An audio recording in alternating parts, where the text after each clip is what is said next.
Hello there and welcome once again to the Mayor's Magazine. I'm Mick Cornett, the Mayor of Oklahoma City, and this is our show for May 2015. We're so glad you decided to join us today.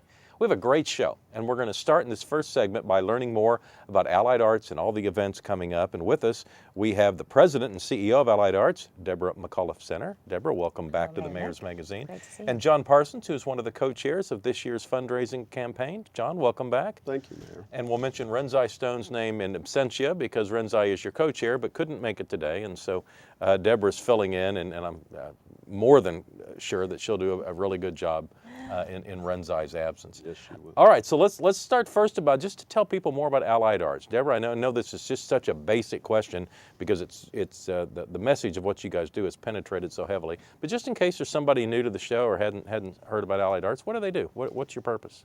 Well, our major purpose is to raise funds for all the arts and cultural groups, and we've been around for 44 years, and in that time have infused over $53 million back into the community for these arts and cultural groups that need that money to put on the programs, bring in the shows, but to also make sure that we have arts educational opportunities available throughout the state for school children. So. And really, it serves a community purpose, especially if you're in the business community. Can you imagine if those 53 arts organizations came individually asking for dollars from everyone? And yes, you want to be supportive, but you don't know how to sort through the 53.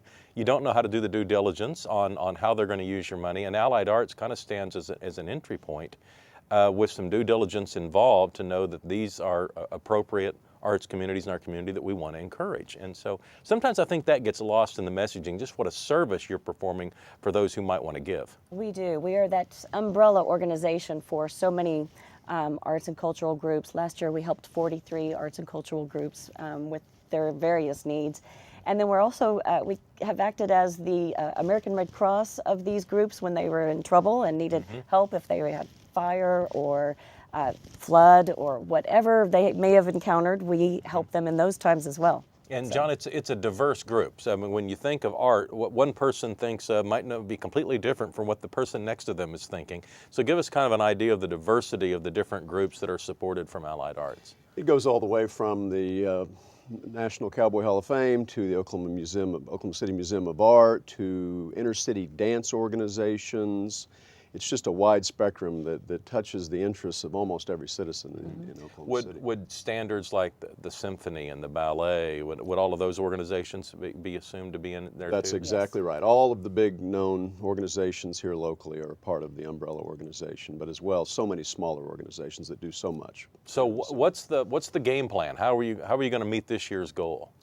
Well, our goal this year is $3.4 million, and we're over 80% of the way there with 6 or 7 weeks left in the campaign, and we're excited about where we are, especially in light of the challenges that a lot of our economy is facing here in Oklahoma. But so many other companies have stepped up to really help out and assist us, and we're reaching out to more and more donors, increasing the donor base, and explaining the message of what Allied Arts does for the city. You've presided over one of the most amazing renaissance in the last 10 or 12 years that any city in the United States has come to see.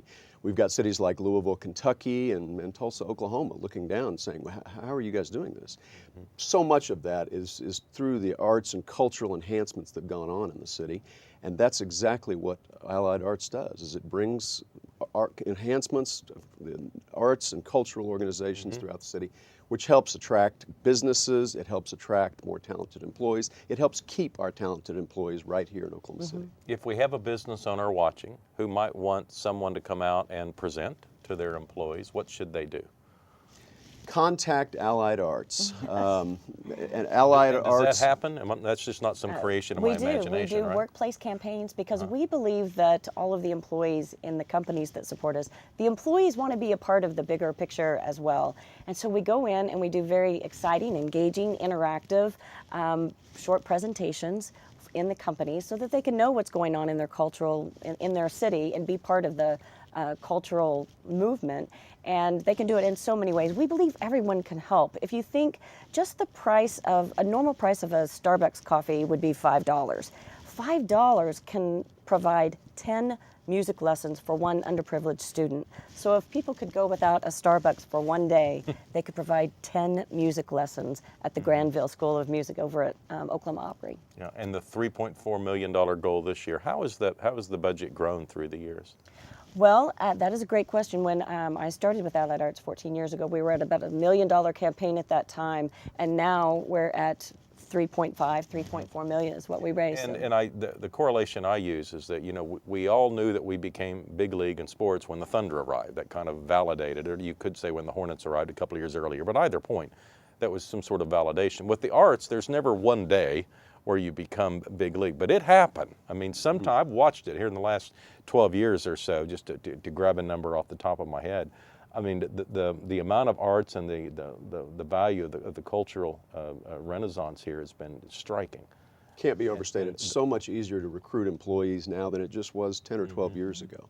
It's just the philanthropy also by the larger companies has really come through. Well, even on our national scales where we are compared just across the country, Oklahomans have always been in the top 3 in terms of generosity levels. And so we have seen definitely a number of individuals who have increased gifts, and the corporate giving has grown quite a bit over the last 10 years. All right, well, we want people to use this as an opportunity to give, and so give the information. How can people contact you and write a check, and how does all that take place? Well, certainly through our website, and I also wanted to talk about our secret weapon with the OK City card, because they can make a donation of $50 and receive this great card, which I was just telling John, I've used 4 times just in the last couple of days, and been able to save so much money at various retail restaurants. Great discounts. Yeah. It provides great discounts at over 400 locations. So it's just a great way for everyone to be involved by having this city card. And those are good gifts for kids Great or gifts. college students. And if you want to use them them for corporate gifts, they can buy them for all their employees and make a donation. So You bet, what a big gift. And go to AlliedArtsOKC.com. Okay. And you can find out information about the different ways to give. You can give personally through your corporation, or introduce us to your employees and allow them to make the decision on what they want to give. All right. John, thanks so much for giving you your time to be the co-chair. And Deborah, great job as always running this wonderful organization. It's Allied Arts, and they do so much to make our community as good as it is. So I hope you'll give generously this year.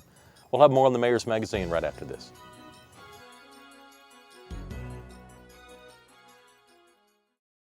Down here.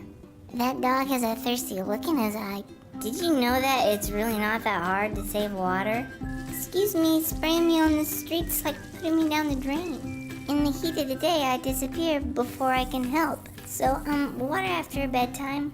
Hey, we're in a drought, which means I'm kind of a big deal. So save me. Really? Save me!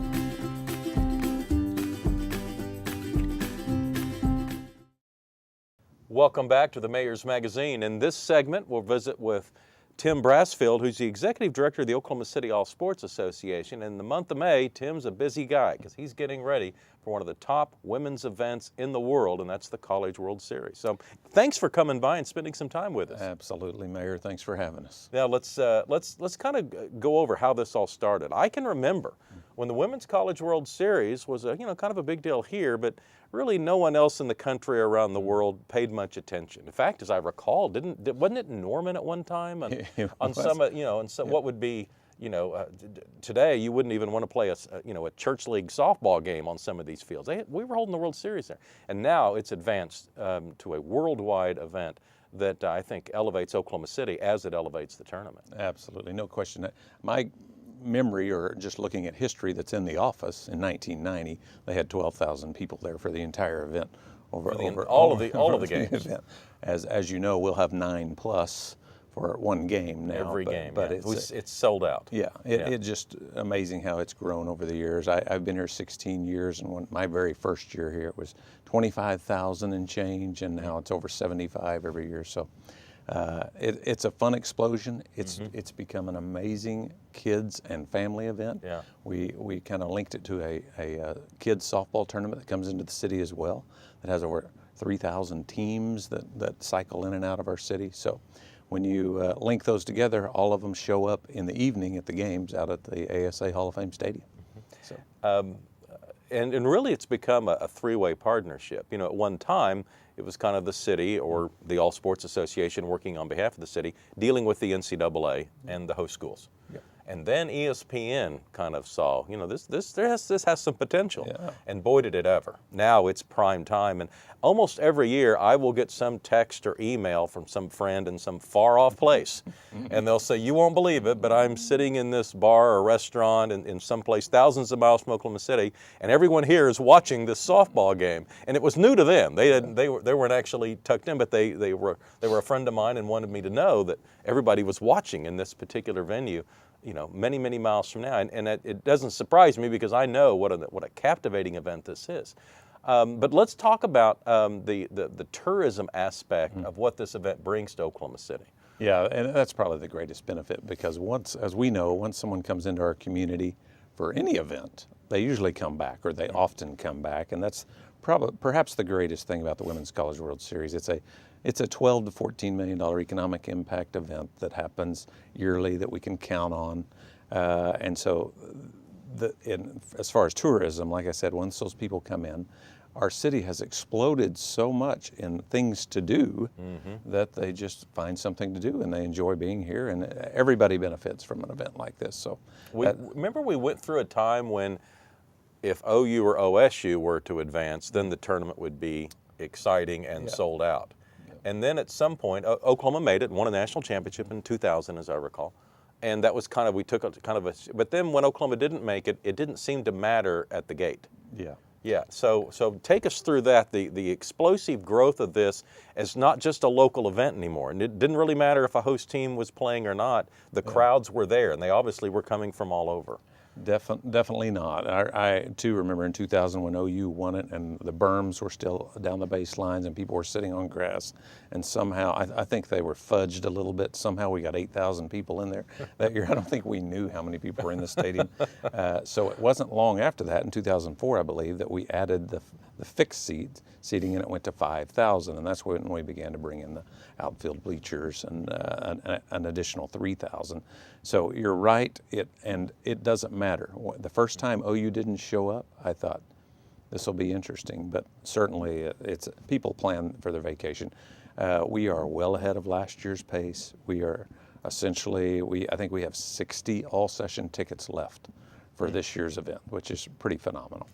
Let's talk about the stadium improvements that the city of Oklahoma City has committed to. Some of them are already done, some of them are still to come. Yeah, ASA and the city of Oklahoma City, as well as All Sports and the NCAA, saw pretty quickly that we needed to do something we need to address. We had a lot of needs with media needs, we had a lot of needs with parking, et cetera, et cetera.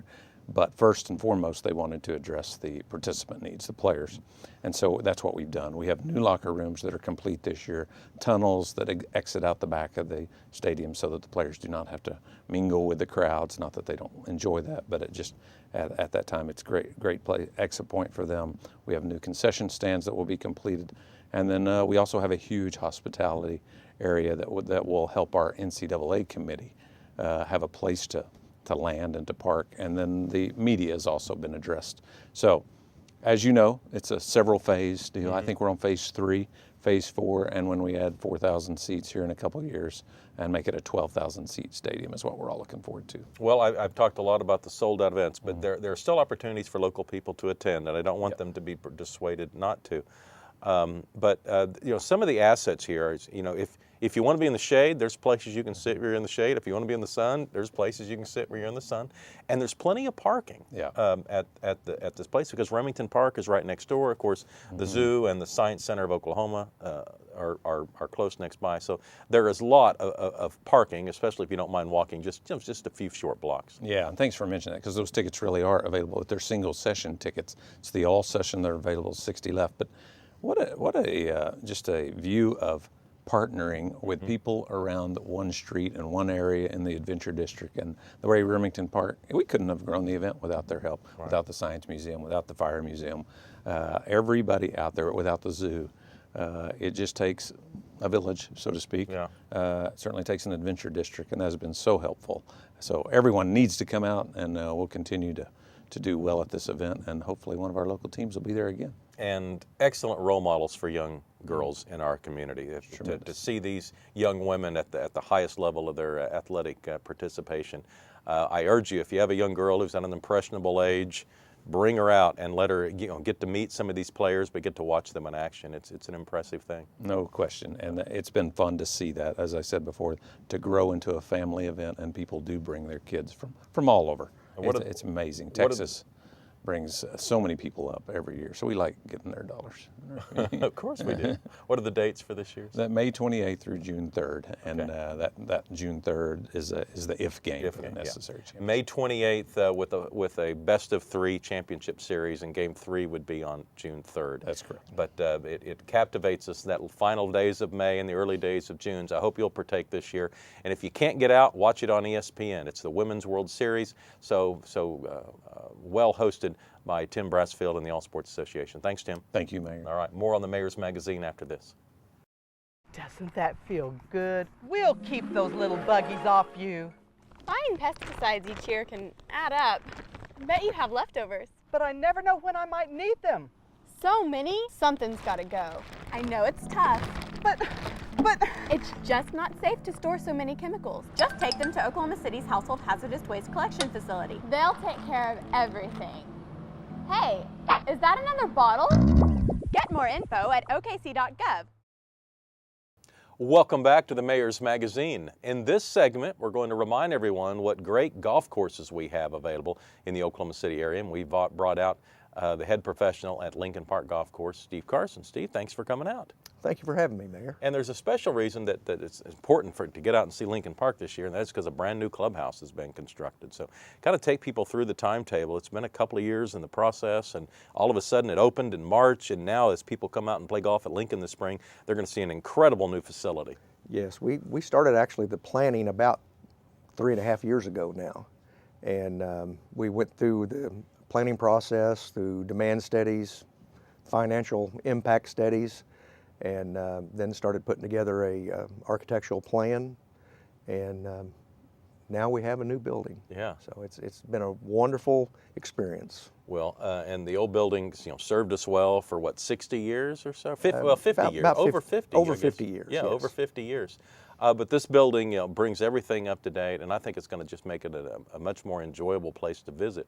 And we have people already coming out there just to have lunch. I mean, they may not even be golfers, but it's just such an inviting public facility. Well, that's the one aspect of a golf clubhouse that is very unique with this facility, is that we have additional spaces that are available for other things other than just golf. As you mentioned, lunch. We have a lunch crowd from the northeast part of Oklahoma City that love to come over and enjoy the views, enjoy the new building, and have a very enjoyable lunchtime atmosphere for them. So it's been very well accepted so far. And so many courses want to entertain tournaments in larger groups, but those groups kind of need some sort of place to gather afterwards, to have perhaps an award ceremony or to perhaps share a bite to eat. And this facility allows you to do that as well. Yes, one of the big things that we planned for was tournament operations and tournament service, so that if you have a morning group, let's say they want to do a shotgun start at 8 o'clock in the morning, we can feed them a breakfast in the banquet room, get them out on the golf course, let them have an enjoyable day of golf, come back in for a lunch, and do the scoring and all the tournament and awards and activities in that same facility, indoors, climate controlled, great atmosphere. That's phenomenal. Yeah. Let's talk about the system as a whole. I think people may be generally aware that we have some nice public golf courses, but kind of take us through the system and just remind people how good our system is. Well, I kind of speaking from my viewpoint, I think we have the best municipal golf course system in the country. I don't think there's too many rivals for what we've accomplished in Oklahoma City. We have Lake Hefner Golf Course out on the northwest side of town off of Northwest Highway and Meridian, 36-hole facility, and then we also have a par 3 facility at that golf course that is great for juniors and beginning golfers, and then we have a massive driving range at that facility also that is busy all the time. And but people love going out there, and it's close to where a lot of people live, and it's been a very good asset to the city. And then on the southwest side of town, we have Early Wine Golf Course. And Early Wine sits down on 119th and I-44, so easy access again. 36-hole golf course, championship quality all the way, and a nice driving range, practice facilities there. So it services the southwest part of town, and people from all over the city love to go down and play Early Wine. The two golf courses are in great condition and are a lot of fun to play. And on the southeast side of town, we have Trosper Golf Course. It is an 18-hole facility. And Trosper is a championship quality golf course also. We have a clubhouse was renovated a few years ago. We built a very nice tournament pavilion out at Trosper to house tournaments and tournament activities. And it's been very well received and used quite extensively. Trosper offers great opportunities for golf tournaments to go out and enjoy themselves and have a good time to meet afterwards.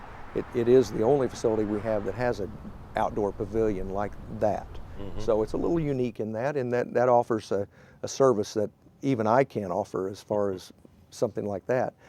Of course, Lincoln Park being on the northeast side of town, almost an inner city golf course, so to speak. We're not that far from downtown. And beautiful terrain. A lot of people say it's the prettiest golf course in town because of all the trees and the rolling hills. We've been known for years for great conditions and offer very good golf challenges.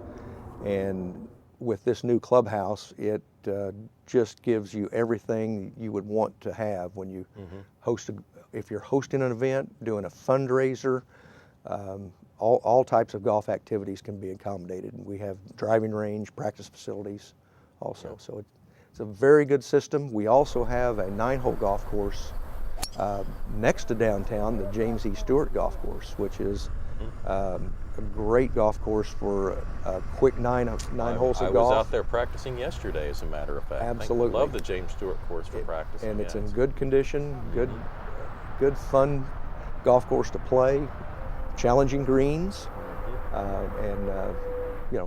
so we give a little bit of everything that anybody could want. Absolutely. In our system. And one of the great public golf systems in the United States, as Steve points out, and there's value as well. I mean, green fees are fairly affordable, not free, but affordable, and the golf system has been a real asset. And I think it's one of the best selling points we have for retirees who might have an option to want to move somewhere to some golfing community somewhere. And then they realize the value of the golf in Oklahoma City. Exactly. And then their mind starts to change a little bit. So thank you for that. And there really is an economic asset to keeping these golf courses in great shape. Steve, thanks and congratulations. Absolutely. All right, Thank you, Mayor. Head out to Lincoln Park this spring and summer and check out the new clubhouse. We'll be back with more on the Mayor's Magazine after this. Psst, down here. That dog has a thirsty look in his eye. Did you know that it's really not that hard to save water? Like here in the sink. Don't make me run too much. Could somebody shut me off? Now this is my kind of party. A full house. Let's roll. Hey, we're in a drought, which means I'm kind of a big deal. So save me. Really? Save me! Welcome back to the Mayor's Magazine. In this final segment, we're going to visit with a local author who you probably know. It's Mike Baldwin, who had such a fine career as a sports writer with the Oklahoman, and he's now become a fiction writer, which is what Barry Switzer always said sports writers were. He's become a fiction writer with his new book called Smashed Tator. Congratulations on this. Well, I appreciate it. I wrote one 22 years ago. My son was born. Switzer got the Cowboys job. They moved me to Dallas. I got on those beats to where you're just swamped. Dallas Cowboys, OU, OSU, Thunder, and you didn't have time to write novels. When they moved me to the AAA teams with less travel, which was the Red Hawks, now the Dodgers, and then, of course, the Barons, I said, I got more time, I'm gonna tinker with it in the middle of the night. Next thing you know, I'd finished it, and it was a lot of fun. It's fun to get in character. You're almost like an actor, actress. 7 or 8, I'm Sybil. Right. I'm all these different people, so it's a lot of fun. Okay, so writing a book, though, that's a lot different than writing a story with just a few hundred words. It's So funny. It's funny you mentioned that because I found out my 71-year-old aunt has read like 3,000 novels in her life. So I used her as a sounding board when I wrote it, and she goes, "That's the sports writer in you. Quit it, quit it." And so she helped me develop the novel thing, and it is different because if Bob Stoops, you can't assume what's in his head. My characters, I can't. I can let the reader know what they're thinking and feeling. So it's a different style of writing. Took a little while to do that and present the facts a little differently.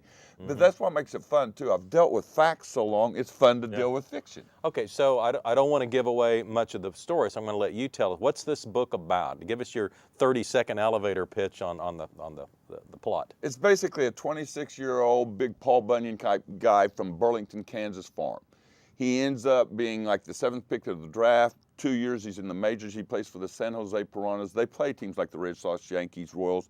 He comes to play the Royals, goes home, visit the farm. The reader sees in chapter 3 that he's murdered. His female sports agent, think Jennifer Gardner, spends the rest of the book based on one of her secretary's dreams, convinced he's murdered, trying to figure out who did it. Consider John Grisham crossing with Agatha Christie. Fast-paced, fun, but a whodunit, and you try to figure out who did it. All right, and is this appropriate for, if I'm not a sports fan, am I going to like this? If I'm not a murder mystery fan, if I'm a kid, can I read it? Give us who can buy this book and enjoy it. That's the thing I think I like about it the most is some of New York agents said sports people don't read, and maybe they don't as much. They watch ESPN, play computer games, but the grandmas and housewives who didn't like sports, I had 12 hand-selected readers. They loved it because I have female lead characters in all my books, but pro sports backgrounds and their mysteries. So they loved it. My 70-year-old aunt's not a big sports fan, and she loved it. So it's a whodunit, and the lead characters are female. It makes it fun. Just a fun little ride story, and so that's what all my books are going to be. Adult themes, can a kid read it, or should we keep it 14-year-olds. There's like 3 cuss words in the whole book. I made sure it's got Bible Belt and they qualities. probably already know those 3 words. Yeah, anyway. probably. But it's Bible Belt quality, sort of like Grisham did. That you want teenagers to read it. It's Bible. There's Christian messages sprinkled in there. They're not major, but like the farm wife, his mom says, ESPN, 400 reporters are in town to cover their funeral. They missed the biggest story, and Veronica says, "What? He's with Jesus." You know, it's stuff like that. It's just fun story with Christian values sort of in the backdrop.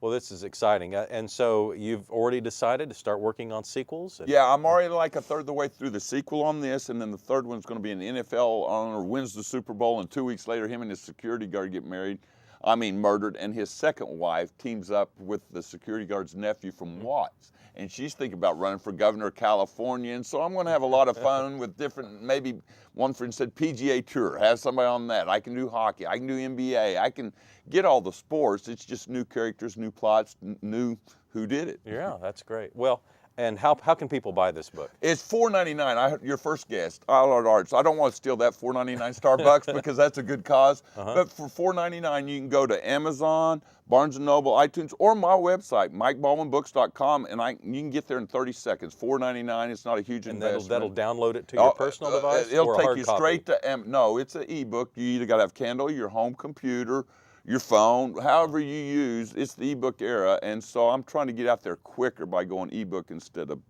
regular publishing. $4.99. I think it's a bargain. Yeah, sounds like a bargain to me. Mike, congratulations on this. Well, I can't wait to appreciate read that, it. Mick. And Mike Baldwin, a longtime friend and certainly someone that most people who have read The Oklahoman through the years are well aware of his work. And you've even got a couple of endorsements here from Barry Switzer and Lon Kruger. Oh, they were great. And they got hooked on it, so I got me excited too, because those are just great coaches, nice guys. But when they said, "Mike, you sent me 5 chapters, I got to see how it turns out," I said, maybe I'm onto something here. MikeBaldwin.com, or head to Amazon or one of the traditional ways to purchase an ebook and get the book. It's called Smashed Tator by Mike Baldwin. That's going to do it for this edition of the Mayor's Magazine. Thanks so much for being with us. Hope you enjoyed the show. We'll see you next month.